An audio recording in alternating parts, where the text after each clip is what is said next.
Mayonnaise. Is it worth making at home from scratch?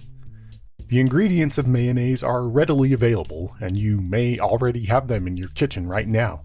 The recipe follows a simple ratio of ones: 1 cup vegetable or canola oil, 1 tablespoon lemon juice, or you could use vinegar, 1 teaspoon mustard, and 1 egg yolk, or you can use a whole egg, but you at least need the yolk.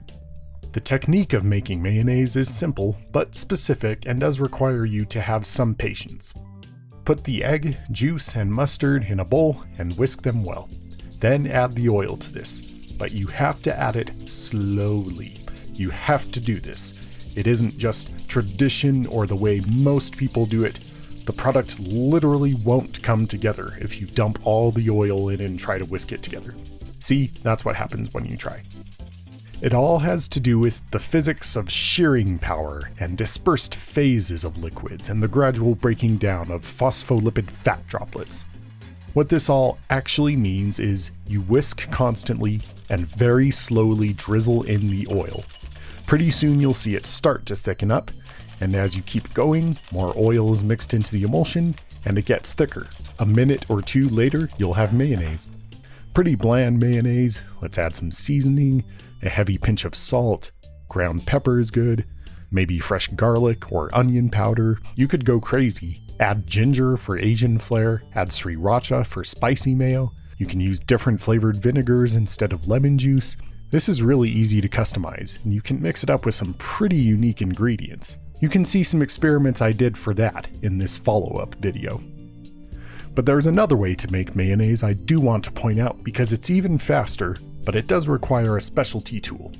You need a jar and then an immersion blender, also called a hand blender or stick blender, but immersion blender sounds fancy. Don't have one? Check thrift stores. I see these on the shelves all the time. It'll cost you $5, and it doesn't have to be a fancy high-end model. Pretty much any one of these will work. You simply add all the ingredients to the jar, using the whole egg this time instead of just the yolk. Let it settle for a moment, then add the blender to the very bottom and turn it on. Let it run for several seconds at the bottom to get the emulsion started, and you can see in real time how this method works.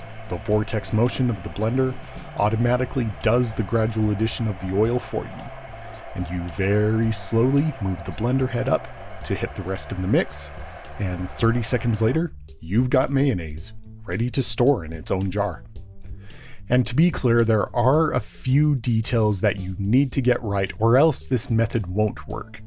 In order for the mixing of the oil to happen gradually as needed, you first need to have a container, like a jar, that is just barely wider than the head of the blender. If you use something wider, too much oil is going to get in at the start and it won't come together. The other thing is that you need enough ingredients at the bottom to cover the head of the blender. If not, again, too much oil is going to get in and it won't come together. Remember when I said I used a whole egg for this instead of just the yolk? For a single batch, the egg white helps to add the necessary volume, or you can just double the recipe. So is homemade mayo cost effective? Very much so. Compared to name brand real mayos and even the cheapest generic varieties, either way you stand to save a lot by going homemade. Chances are an egg and a cup of oil are going to be much cheaper than a pre-made product. With a few technique specifics, this is an easy enough recipe to make and easy to clean up too.